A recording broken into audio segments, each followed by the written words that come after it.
Good morning, all. And that was great timing, Jeff. Welcome back. Took a while to work out. Sorry about that, mate. Oh, of course, my headphones are not working. Can you hear me?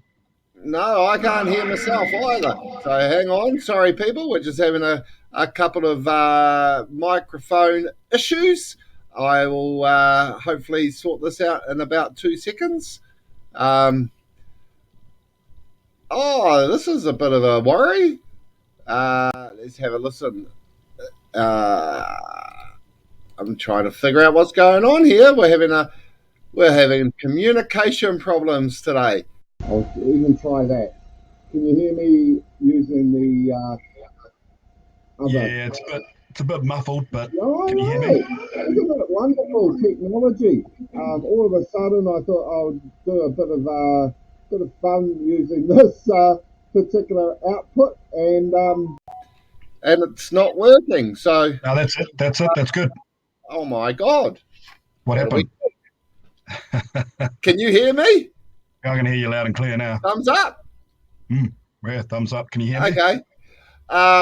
Well, I seem to be having an issue with new headbuds. So if you can hear me, that's great. Welcome to the Rugby Chat.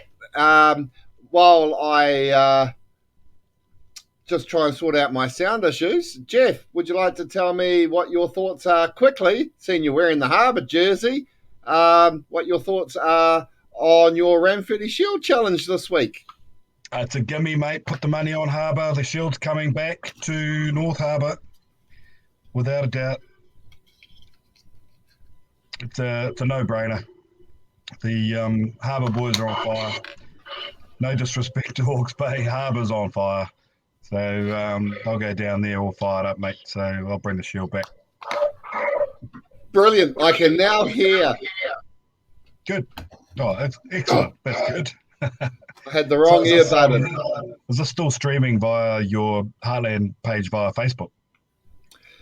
We are streaming to Rugby Redefined on our Heartland page. I thought last week while you were on lounging on the beaches of Fiji, I'd try doing this using StreamYard, and that way there too we don't have to keep on looking at any comments using the Zoom call, and that way there we can answer people quickly, and also it just makes my life a little bit easier by doing this and adding a few more graphics to the thing. So I'm wearing North Otago today because even though I do like talking about North Harbour, it's all about Heartland, and it kicked off in the weekend. And so I thought, well, might as well start week one off by wearing the leaders' jersey, North Otago, only by pure point differential. As you can see there, we have North Otago, Wanganui, Horowhenua, Kapiti, and Bulla leading the way after week one of the Heartland Championship. And the other way too, it saves me having to do all that. We can see all the scores right there on the right-hand corner, courtesy of the guys at Tribe, which us here at Rugby Heartland actually input those in. So watching 6 games at once, or 5 games on Saturday, 1 on Sunday, can be a challenge, but we seem to get it done and get it done well. So we start off by just having a quick look at the Heartland. Now, 34-29, mid-Canterbury, mid-table favourites going into the competition. Bulla at 51-1 by Mr. TAB. And Bulla got the victory. Did you see it going that way yourself, young Jeff? I did. Look, to be fair, I watched some highlights of that. I saw that brilliant try by that Parker. Was it the first 5 for Bulla? And yeah. So if he's a homegrown product there, he won't last long on Bulla, will he? He'll be snapped up for sure. I'd be interested to see some of the stats, his age, what school he went to, etc. I haven't quite got that far, but certainly looked the goods. Yeah, I don't know. Are you surprised at the score with Ngāti Porou East Coast and Horowhenua there? I thought the East Coast might have put up a bit more of a battle there. Yeah, the scoreline in that game did not reflect the game really. It was very close at half time. It was 14-13 at half time, and but Horowhenua just owned the second half and got up. I'm expecting bigger things from East Coast this week coming up. I mean, this week they're up. They're away to Mid Canterbury, who will be smarting from their defeat to Buller. But in saying that, I think 4 of the last 5 games in Heartland Championship, Buller have beaten Mid Canterbury. So it's not like it was an upset galore. Buller have had the wood on Mid Canterbury in recent years. But the problem with the East Coast is when they travel down to the South Island, they tend to suffer from the travel woes. And I'm hoping they have learnt from last year and have got over that, jumping on a plane and going to the big smoke of Ashburton. Big smoke.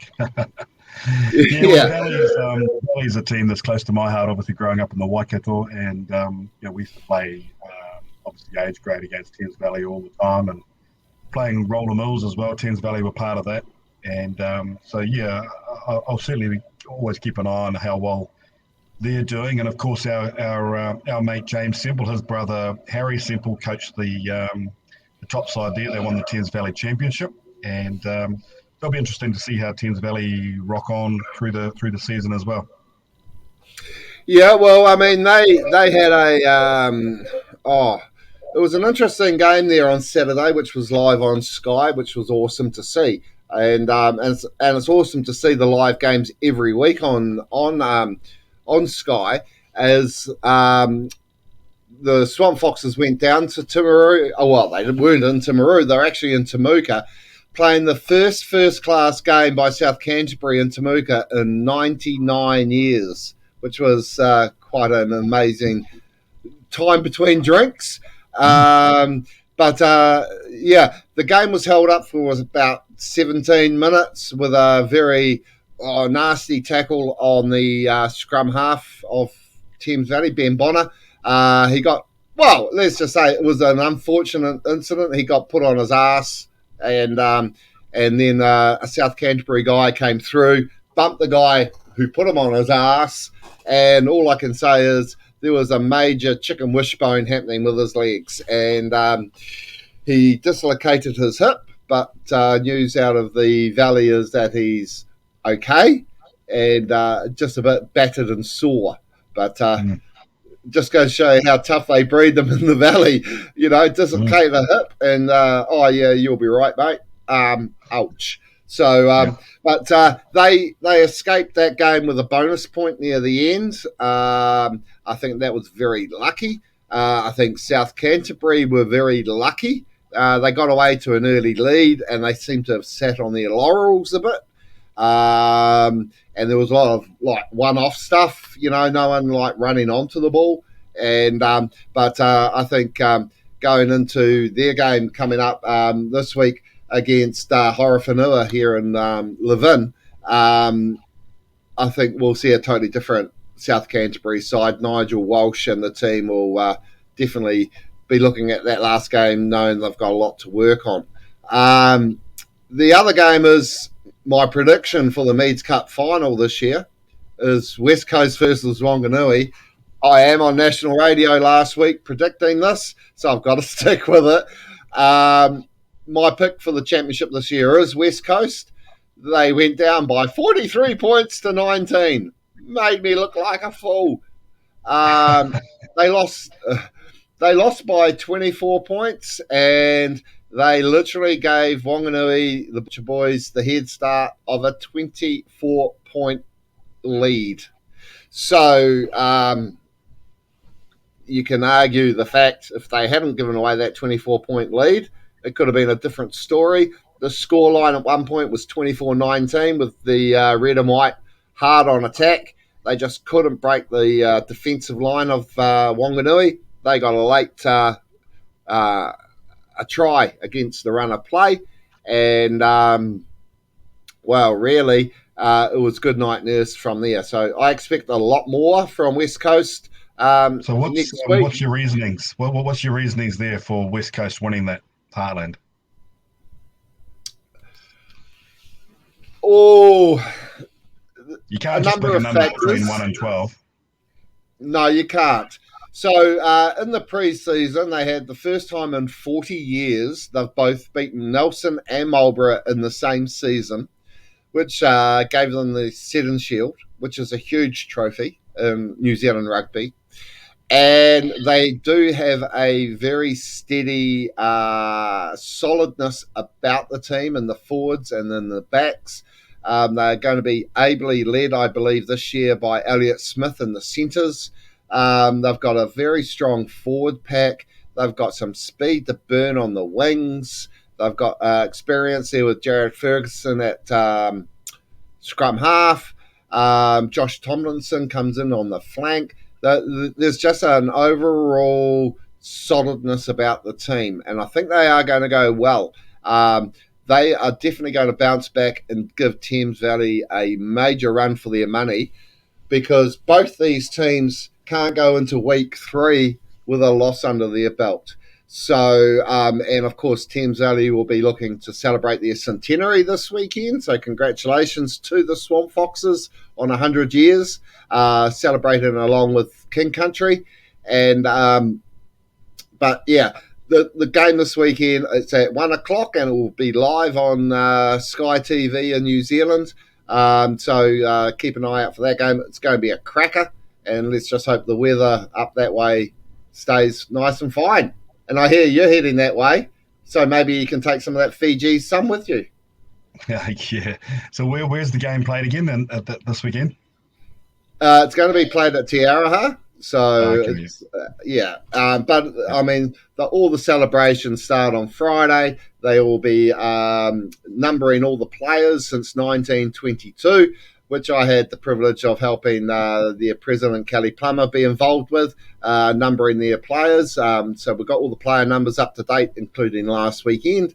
So they will be all officially announced to the public at functions on Friday evening. And I believe they're also releasing a up-to-date history book on the Swamp Foxes, which again I've had a bit of a hand in as well. So, but all credit goes to Kelly Plummer, updating all that history. The other game, though, as I said, North Otago.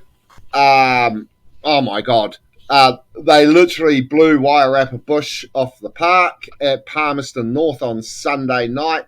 Really did not see that one coming. Saw Wairarapa Bush play the Wellington Samoans in Wellington here last week, and the thing was, they were playing well. The ground was heavy. I thought, they're showing signs. They still had a few guys to come back from injury, but they just couldn't get their structure correct on Sunday night. Maybe it was the TV being on them. I don't know.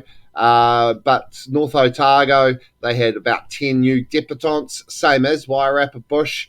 And it's great to see as well. There's a lot of new guys out there, deputising for the first time, or debuting, should I say, for their provinces. So we've got a lot of new faces to keep an eye out for. And North Otago far too strong for Wairarapa Bush, and they'll be looking to bounce back against Poverty Bay. Gee, I'm really good at segues, because this weekend we've got the Bill Osborne Tionga up for grabs. It's the new Ranfurly Shield style trophy in Heartland, and Poverty Bay defend it for the first time against Wairarapa Bush in Gisborne. And definitely after the trials and tribulations Poverty Bay had last week, where they arrived 8 hours late for dinner on Friday night at Tikawiti due to plane delays and bus delays and driver delays and car accidents on motorways, and yeah, it was going to be a tough battle for them. And King Country, who were celebrating their 100th birthday last week, got away with the victory after going down in pre-season to North I think, Otago by I think 5 26 to years since 24. Pine Tree passed away too, wasn't it, Kevin? It certainly was. It was 5 years to the day last Saturday, and so there was a lot of emotion going on around the traps there at Tikawiti, and watching the social media, they all seem to have had a hell of a time and a hell of a celebration. So congratulations to King Country there. So they will be hoping to build on that this week when they travel across the border to play the Butcher Boys, who will be looking to build on this first up performance away at Greymouth. So big games. We'll quickly just recap what we've got on. So we've got Thames Valley West Coast on at 1:00. So that's live on Sky, and I think it's on Prime. Let me have a quick look. I did have that written down there somewhere. No, I don't have it written down there, but it will be live on Prime, Sky TV, and that's at Boyd Park in Te Araha. And then we've got Horowhenua hosting South Canterbury and Levin at 2:30. Mid Canterbury playing East Coast. Now, there will be some sort of live feed either on Mid Canterbury or on the East Coast Facebook page. North Otago playing Bulla. Unsure about that, but North Otago have been doing some really great live feeds during their club season, so keep an eye out for that. Poverty Bay and the Wairarapa Bush game might be through Turangi FM. They normally do a lot of live feeds for Poverty Bay. And Wanganui King Country from Cook's Gardens, that will be live on the, Wanganui Facebook page via YouTube. So even though we only get one game a week, everyone now is showing all the games in some form or another on, YouTube streaming stuff. So if anyone's got any comments about what we've just been saying about the Heartland, the great thing about StreamYard is if you throw in your comments in the comments below this video, we can answer them straight away and even put your name up on the screen, make you famous. So I will now go to the NPC because I know that's where your passion lives, and we can move on to that.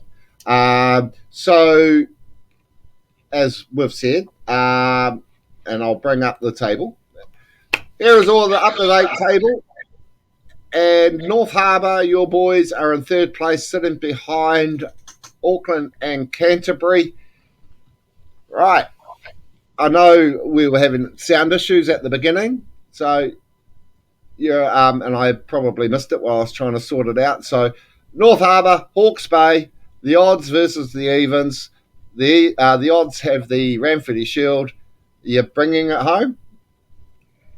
Well, when you asked me early on, I was sort of tongue-in-cheek, very cocky, and I said absolutely North Harbour will bring it home. Look, I'm pretty confident, mate. Absolutely very confident that they can go down and take the Shield there. They're playing a really, really good brand of footy. A very strong Auckland team. Well, admittedly, they got beaten by plenty, didn't they? So it's a pretty close competition. But the style of play that North Harbour's playing, their continuity is excellent. They got Bryn Gatlin's in great form at first five. They just got a solid forward pack, very good back line, just very, very well coached. I just think they'll be up for it, and no disrespect to Hawke's Bay. But obviously, look, I'm a passionate Harbour man, so I'm Harbour all the way for sure. Yeah, well, I mean, I suppose the big one is the team behind North Harbour there in the still in finals contention is Northland. They had a huge win over Wellington in the weekend. I believe it's like the first time since the year 2000 they've beaten us, or 2013. If William is watching, he might be able to correct me on that one. But totally didn't see that coming. They were celebrating Julian Saravia's 50th and all these other things. They were playing at Porora Park. They How had the often do women you on. They had see how often do you see Auckland, Wellington, and Canterbury lose on the same weekend? that is a good. There is one for the train spotters. That is There a you good go. point. Yeah, that has Three not happened for a powerhouses all very lose on the long same time. weekend. So yeah, no, congratulations, Taranaki, Bay of Plenty, and Northland. Who would have guessed that? Oh, I know. So the good thing is with Bay of Plenty, that was the first time in 18 years they've beaten Auckland at Eden Park, and it's I think 10 years since their last win in Tauranga. So it's been great, and it's been good to see some of these guys coming back as well. I mean, Sevu Reece playing for Tasman in the weekend, um, and some of these other All Blacks coming back, and we'll have a quick look at that later on. But it's so good though to see even. I mean, if Hawke's Bay dropped the game, if Otago drop a game, we're all back to even Stevens again. And Southland, I think, have been the unlucky team this year. I mean, look at that: 3 wins, 3 losses, and they're only on -13. I mean, Wellington's got a worse record, Mm. minus 40. They had an Only awesome one game undefeated team. against. Yeah, they had an awesome game against. Otago, only going down by 5 points. The week before playing Auckland, they went down with the cheese roll being burnt in the toaster in the corporate box. Didn't help holding up the game for 20 minutes. But and that sort of gave, I believe, Auckland a bit of a chance to get back into that game last week. So, it's all happening. But the one that gets me is Manawatu and the way they have been unperforming. And I have to say this because I can, and I'll give you poor old Manawatu. And what does Mr. Oh, God, I can't even think of his name now. The All Black coach that just got the sack. The All Black Oh, coach that just got the sack, who Plumtree or Brad Moore? Plumtree. Oh, Sorry, Mr. Plumtree. Apologies there, brain fade. He put out the word, and Peter Russell said, I'll have you. And he is now helping out Manawatu in the NPC, in the coaching ranks. What's that guy got to do to get back into a winning environment? who Plumtree you're talking about? Yeah. Yeah, It's like a like lot he of the stepped out of times, the pan and back into the fire. you're only as good as the cattle you got, really. At the end of the day, with your coaching, this is why I say you can't just look at coaches who have success with one team and one group of players. You've got to look at them in different environments and different teams and different structures. That's when you really see the good coaches. So, Plumtree, Yeah. unfortunately, is probably going into an environment where his cattle is quite limited. So it'll be interesting to see if he can actually make any changes there. That'll be a good sign on his coaching skills for sure. Well, it will be because I mean they definitely needed something, and no disrespect to Peter Russell, he's done really well with the Turbos in recent years, and they are a hurricane team, so I do want to wish them all the best, and hopefully they can turn around the season because it's still early days. I mean, they can still pick up a couple of bonus point wins maybe somewhere. And get into that quarterfinals position that they've got the competition running at this year. So I like it. Your thoughts on this new conference system they're running with the odds and the evens and mixing it up? Still can't get it right. I mean, here's the example: is you've got a pool of players, then you have this crossover. So now North Harbour's crossing over with Hawke's Bay. So how do they pick that? Why can't North Harbour cross over with Southland? And hopefully then it's a far easier 5 points, isn't it? So what determines that North Harbour should go and play the second team in the other pool? Because at the end of the day, I mean, let's say for example North Harbour lose by 1 point, that could be them missing out on that quarterfinal or semi-final. So how do they determine who they play on this other? So it's a mix and a match because they don't play every team in that other pool. So they're just saying, oh, well, look, what if North Harbour drew Otago, Hawke's Bay, and Waikato? Those top 3 teams. And let's say Auckland drew Southland, Wellington, and Counties. How's Yeah. that fair? So they can't get it right. For God's sakes, just play six weeks or 6 games in your pool, and then pick your top 6 or whatever, or top 8 from that, and then have your quarterfinals, semifinals, or pick your top 6. The top 2 go automatically through. There's got to be a better way. You don't, this crossover stuff is just BS. Sorry. Yeah, no, I mean that's fine. The way I believe it works is that taking Wellington for example, they'll say, right, you've got 3 crossover games. Who do you want? And Wellington would, well, they're not going to go Auckland, Canterbury, and North Harbour, are they? Or No, Tasman? They're going to no. say, no, we want to play Wellington, Manawatu, Taranaki, and Northland. Well, they picked Northland, and what happened? They probably banked that 5 points before the game started, to be honest. And it's turned around and bit them on the ass, Yeah. So I just don't understand. I mean, the thing is, we got plenty of time up our sleeves. The Aussies keep on threatening to jump out of Super Rugby. I'm saying, well, if that happens, just let's have a 14-team comp over 13 weeks. Everyone plays everyone once. Yep, absolutely. I totally agree with that. Well, why not? Well, why can't we do that? And you know why we can't? Because it's going to cram in on the money makers, which is the Super Rugby and the All Blacks. And so what are they doing now? They're like, oh, hang on, we don't want to impinge on that because we might lose a little bit of money. So let's just cram the Heartland or the NPC, just push them aside a bit because, we've got to make sure that Super Rugby runs well. We've got to make sure our All Blacks get looked after.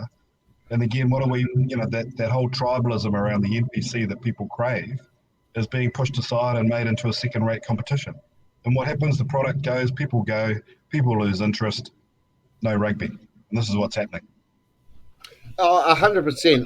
And as I said, one of the only things I believe they've got right is, and I've been saying it for years, especially with my virtual rugby competition, only because we don't have those provincial grounds. I've been using NPC grounds for Wairarapa Bush Plain, North Otago at Palmerston. Been doing it for years, and now all of a sudden we've got Wairarapa Bush playing Palmerston, playing North Otago at Palmerston, and I go, yay, finally, because they've got the cameras there. They want to get this tribalism happening.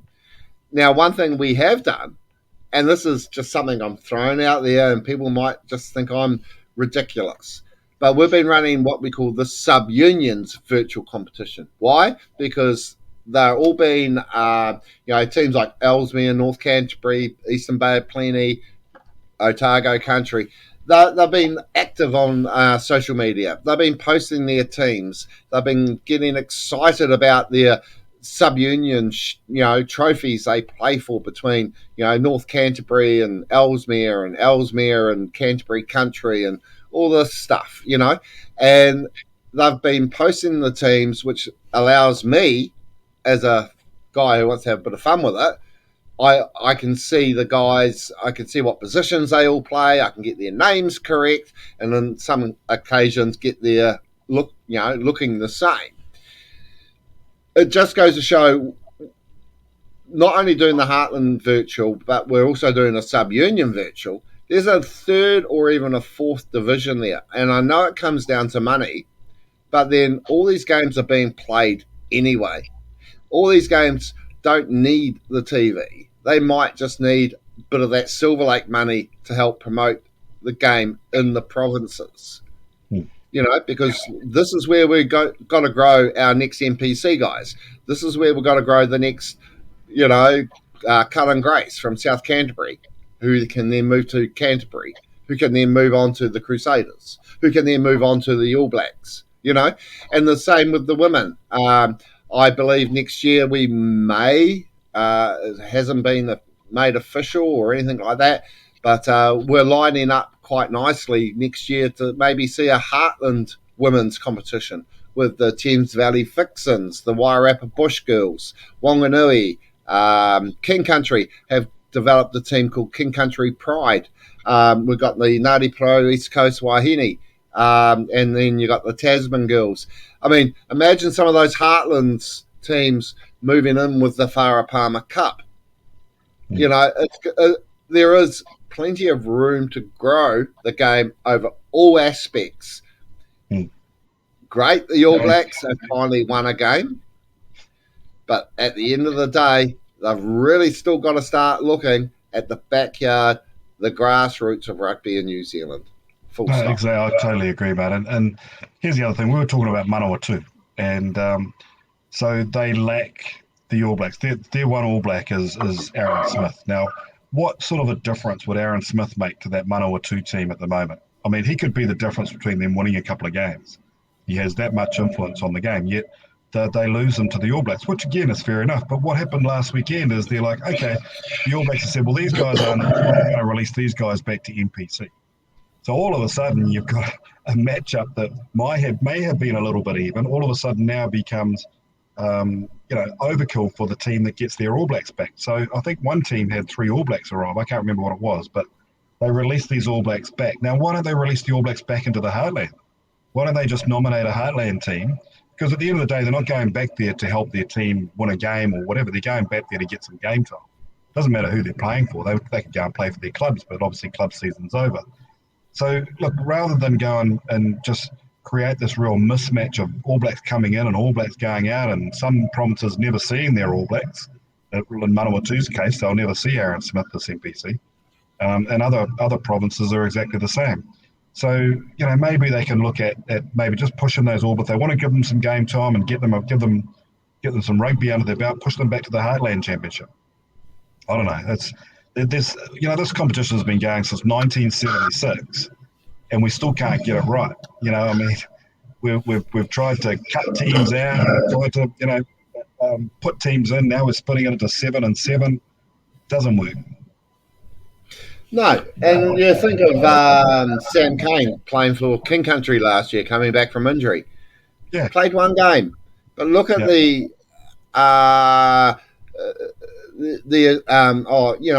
media that went to Taupo to watch the game, the people that showed up to watch the game. He only played 40 minutes of the game or 50 minutes of the game.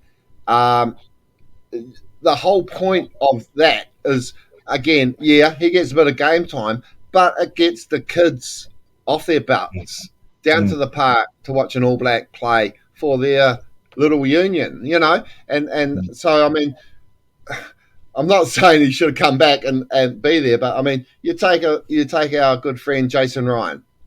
My mate Adam had posted a thing via his West Coast Rugby Museum page saying, "Do you recognise anyone here?" A beauty photo back in the day, and there was Jason Ryan propping the scrum for West Coast. He also played for Buller.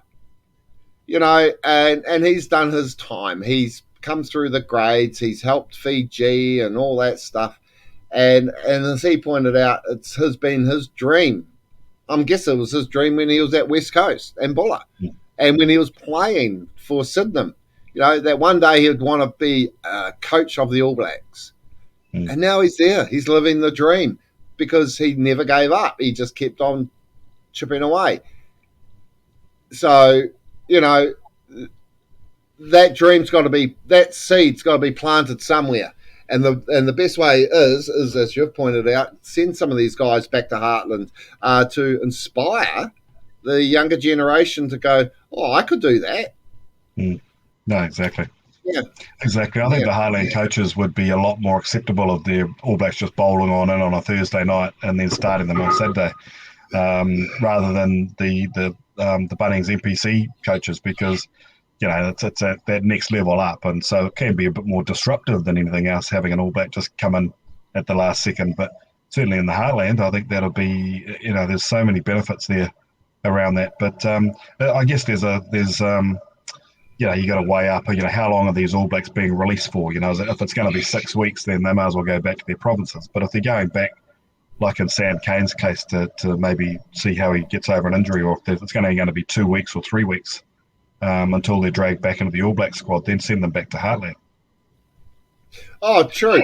And I mean, something just keeps on coming back to me is A number of years ago, I was helping out at Johnsonville Rugby Club, and we had Triple T. Now I'm going to attempt his name. I always get it wrong, but Titura Turangi, Triple T. That's why I just call him Triple T. But he was on loan to the Johnsonville club via the Hurricanes. And I remember, and this was before this. He was still like an apprentice with the Hurricanes, and I just went, and I said to the current coach at the time, I went, "Gee, he's good. I think I wouldn't be surprised to see him be an All Black one day, because the class the guy brought to that club for 3 or 4 games was immense. You know, every time he got the ball, you just knew something was going to happen. And that was just one guy out of a squad of 23, you know. But every time he got the ball, you watched what he was going to do. And then he played for the Hurricanes, and then he went up to, I think Taranaki, and then now he's at Bay of Plenty. And now look what's happened at Bay of Plenty. He's lifted them up another level. And that's what can happen. We can pluck these guys from obscurity, and if they're not at that AB level, they've still got a lot to provide, you know? Just saying. So we'll get on to the AB. So we've got the Pumas this week. We haven't seen a team yet. I think it comes out tomorrow. Can they go 2 from 2? Hang on. Eeny, meeny, miny, mo. Okay. Who knows, mate? Who knows? I think there's a part of me that thinks that, okay, all this bullshit's over. We've got Fozzie. We've got 2 excellent assistant coaches now. We've had a great win over the Box at Ellis Park. The pressure's off. And when I say the pressure's off, I mean that burden, that expectation, the stresses, that the shackles are off. We could see an All Black team actually fire up and put 40, 50 points on. Having said that, it could go the other way. We just don't know. Argentina were bloody impressive against Aussie. We don't know what sort of team they're going to bring and what sort of mental state this All Black team's going to be in after all the last stresses of the last few weeks. So I'm hoping that, it's a settled All Black coaching outfit now. The players have obviously, they've stood behind Fozzie. And I think now what we saw in that Springbok test was what we always expected from the All Blacks, wasn't it? A tough forward pack. They stood up. They didn't get beaten up like they did the first test and like they did against Ireland. And it just seemed as though they strung their phases together far better. And that ruck ball was quicker. You could see, as we talked about in the previous weeks, that the getting to the ruck and clearing it, getting to the ruck, clearing it, and the quickness of it just kept the Springboks on the back foot. And so, if that's the style we're going to see, and if they can implement that again, I don't know, man. I would hate to think what's going to happen, or what would happen if we lost. What happens then? Where do we go? We've committed now. I'm supporting Kazakhstan. Yeah, I know. Yeah, I've got the jersey for Kazakhstan, so I'm all prepared and ready to jump ship. Yeah. Well, the thing is that got me more about the win at Ellis Park is the way the media blew that up. It's a tough place to win. Oh, if we win there, it's going to be great. If this happens, it's going to be this. It was our 3rd straight win at Ellis Park. Mm. It wasn't the graveyard like Eden Park can be, right? Yeah. And I know the media want to blow it all up and talk this and that and the other, and people still give me grief about bringing up statistics, because you're only as good as your next game. But to go 3 games on the trot, apparently at the Fortress of South Africa, I think the 3rd win out of those 3, the one we had a couple of weeks ago, was probably their better one, mainly because of the attrition and the focus that was on them, and how dare we drop the ball because everyone's going to want my scalp if I drop that ball, or if I get that line out wrong, or whatever. So there was a lot more eyes on the guys, and I think they will have grown 10 feet from that victory, and I'll just come straight out and think 20 points to the All Blacks. There you go. This weekend. And a bonus point. Yeah, well, it's and again, I don't think we'd be expecting anything less, would we? I mean, even if we win and it's a close one, we're never going to be satisfied. But just going back to the media, I mean, what I've learned over the last couple of years is that, the media are really just after stories. They're after sensationalism. They're after anything that can grab a headline or gets people's attention. And so, of course, they latch on to something like that. They're I hate to say it, but they're maggots, mate, and I don't give them much time at all. I've gone right off mainstream media as far as their truth telling and the stories they want to create. It's all around headlines and sensationalism and half truths. So I'm not going to put too much emphasis on them. If anybody wants the truth, they can come in and listen to us every Tuesday at 10 a.m. and we'll say it like it is, eh? Oh, we certainly will, Ken Laban, because the reason I called you Ken Laban just then was because I had to laugh before when you said about Jack Parker and his background and what school he went to and stuff like that. One shout out to Sky. If you're going to do these live commentaries of Heartland, please get your facts right. I'm sitting there. There was just far too many mistakes that they spoke about on both games on Saturday and on Sunday, where they were just filling in space during an injury break or doing this, and they could not be as wrong as they could have been in numerous occasions. Too many to actually just go this one and that one. There was just far too many occasions where they just got the information that they're trying to portray about these Heartland unions out there. And so just please get your facts right before you say it to the nation on live TV. Who determines who the facts are? Who's to say you're right and Ken's wrong? Whoever was commentating is wrong. So this is what I mean, is people are listening to that and they're using that as gospel. Whatever was said by Sky Sport, that's where he's from. Okay, that's what he does. And again, it's just whoever controls the media controls the people.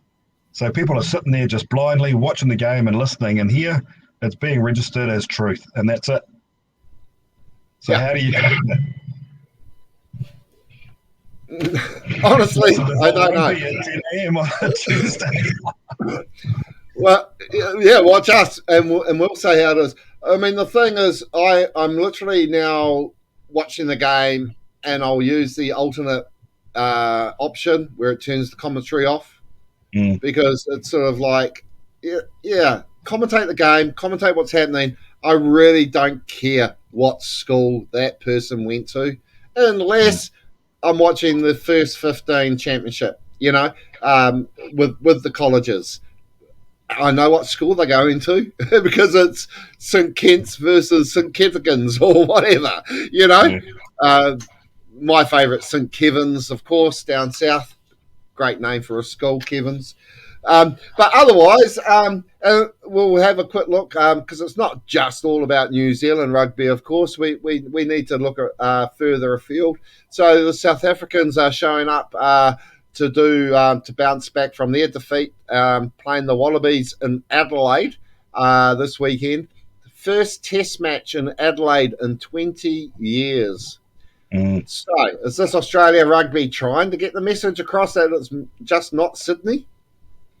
Oh, I think so. They're obviously trying to move the games around and get some interest around the place, around the traps, and good on them. Whether it'll work or not, I'm not too sure. I mean, you can't have an Australian rugby team getting pumped like that against Argentina and expect all the fans to keep flocking to their games. So they're under the pump there. I think their big problem at the moment is the fact that they've got no real world-class team. The fact they had to rely a lot on Quade Cooper and now he's out. James O'Connor, I mean, crikey, he's in his mid-30s. It's like, where is their world-class 10? Whereas here in New Zealand, obviously, we can call on Bowden Barrett, Richie Mwanga, Damien McKenzie, Stephen Pitafeta, Bryn Gatland. I mean, we've got world-class guys that can slot straight into that Australian team. And this is where, they're just lacking that depth. So they're going to really struggle. The Box will be bouncing back from their defeat to the All Blacks, and I think that'll be another. Well, I don't know. I mean, we could like to be proven wrong, but I think the Box will probably take that quite comfortably. So interesting that I think the curtain raiser is the Black Ferns as well, isn't it? Black Ferns Australia. Curtain raiser, Yeah, that's fantastic. what I was going to say. Yep.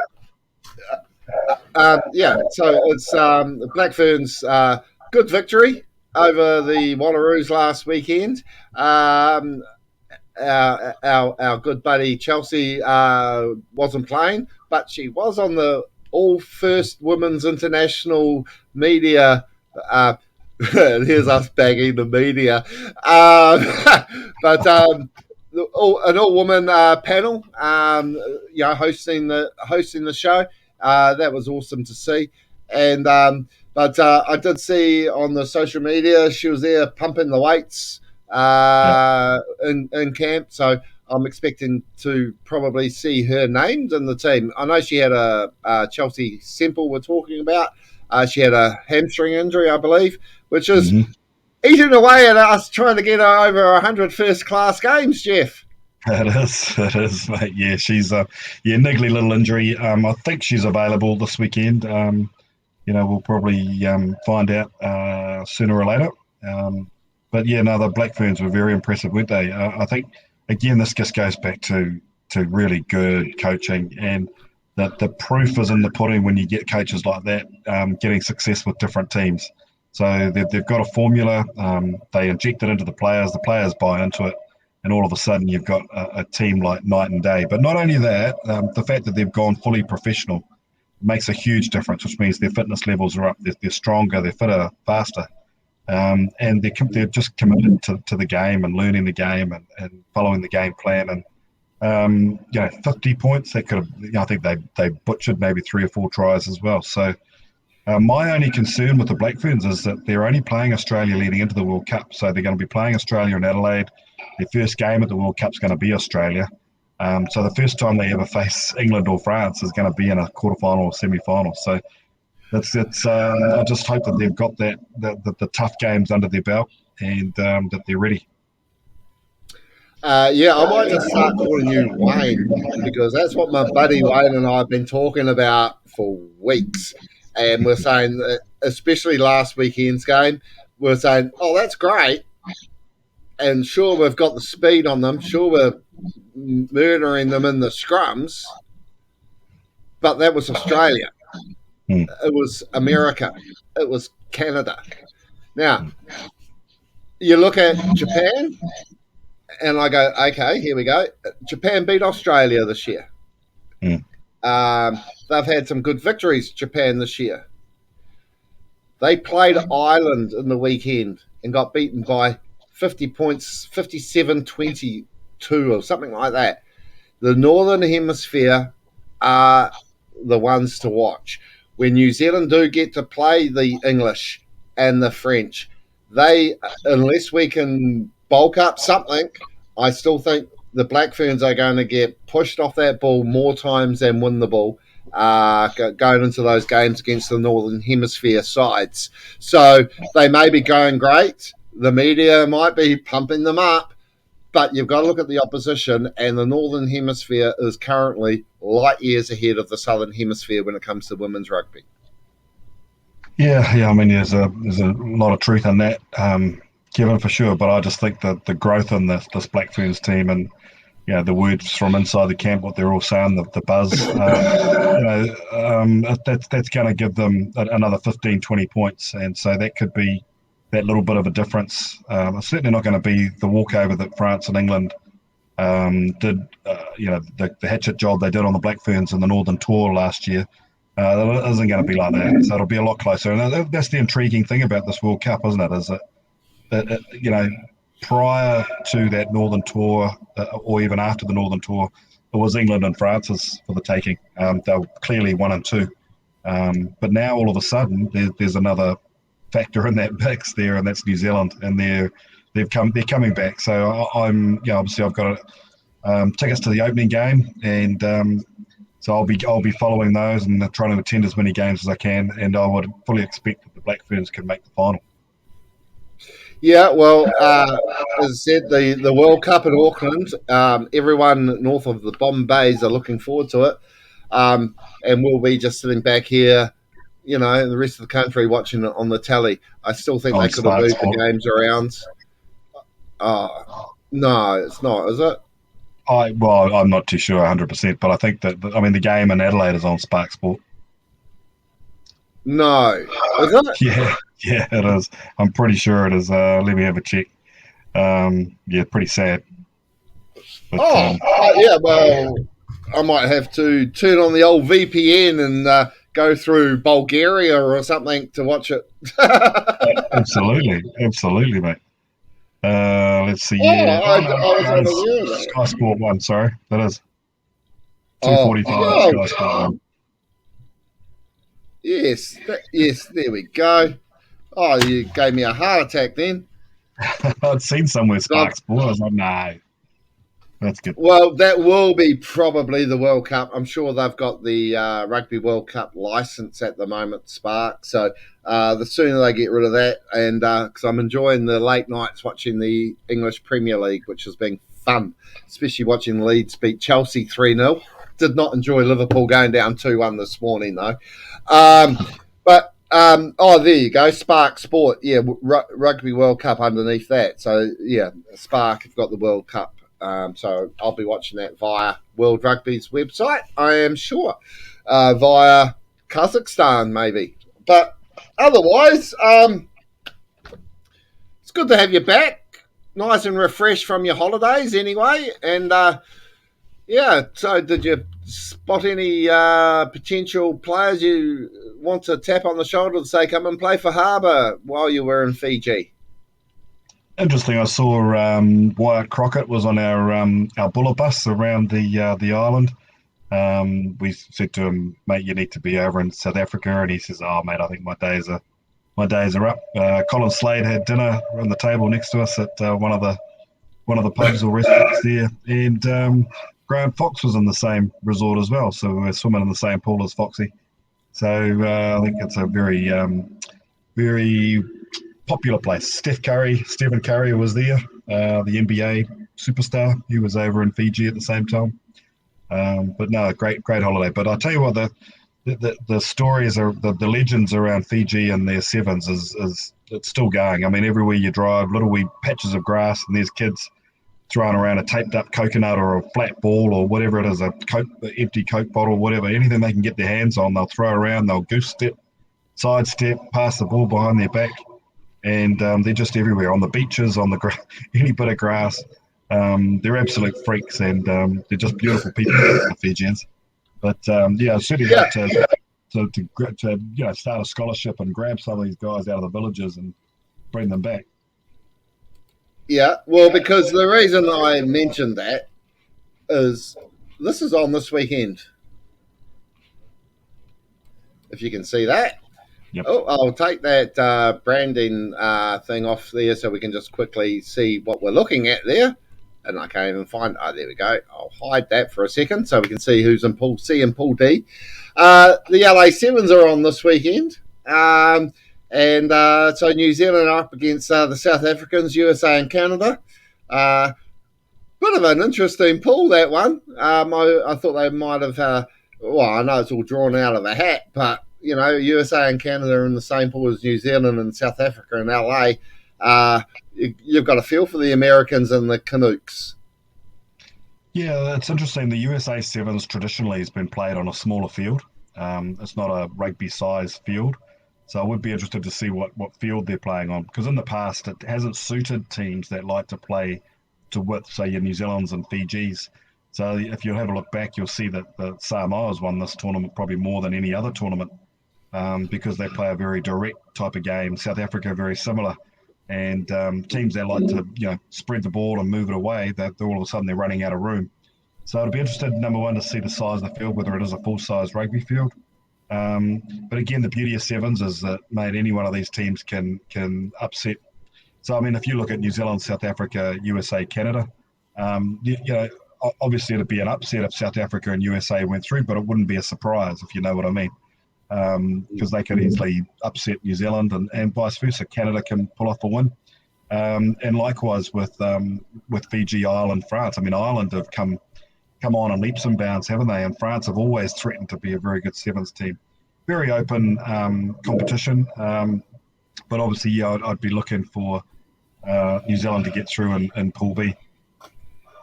Yeah, well, definitely. I mean, and even Argentina have won in the US before, so Yeah, it is really open there.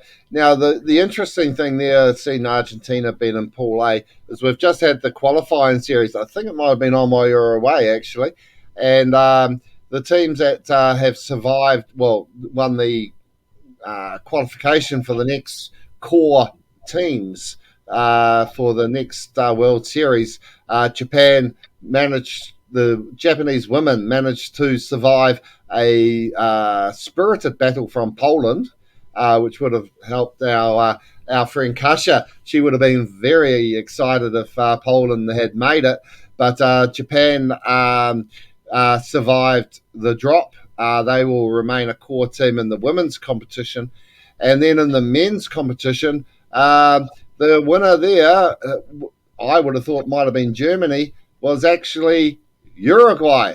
So Uruguay will be a core team replacing whoever comes last in this year's competition. I don't actually have the current table in front of me, unfortunately. But so it would be quite good to see what happens when Argentina and Uruguay are drawn in the same pool. yeah. Thoughts? Well, it's a. I mean, the beauty about sevens, it's a real leveler, isn't it? You get an intercept try or a poor pass, and you got someone in your team with a bit of gas. All of a sudden, you're 7-0 down, and the clock's ticking away.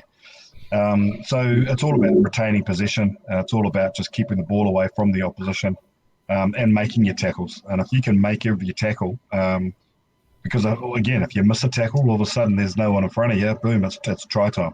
So it's not. I've never ever bet on a sevens game. You just never know the outcome. You might get a bit of an No. idea of who the better teams are, but there's upsets galore, and that's what I love about it. And I'll leave it because I mean we're reaching the hour mark, which has been great, and it's awesome to have you back. Here is a score that came through overnight that you probably didn't see coming: Lebanon 46, Syria 0. Yeah, Lebanon. So the thing is, people, please don't just think New Zealand, don't think Australia, don't think the Six Nations. There is rugby going on everywhere, and so and sure, I mean, you look at teams like Chile who are in the World Cup. You look at the growth of rugby in Asia. And I'm saying this because we are going to Rugby Redefined, which is my international channel, and so the Asian rugby scene is growing leaps and bounds. We're getting a lot more live feeds. Heck, I'm seeing more of Nepalese rugby at the moment than I've ever seen in my life. Top of Mount Bloody Everest, I think. They must be playing their games in Kathmandu. But rugby is being played all over the world. So, don't just think of us here in our corner of the sporting world with Six Nations and Rugby Championship. Have a look at these other games as well that are from Asia and Central America and places like that. So I just think that's a great way to finish. 46-0 to Lebanon. Awesome. Now I have to find their jersey. So anyway, so that's us for another week. And so thank you, everybody. And we will end the broadcast now. And we'll see you guys next week at 10 o'clock on Tuesday. Cheers.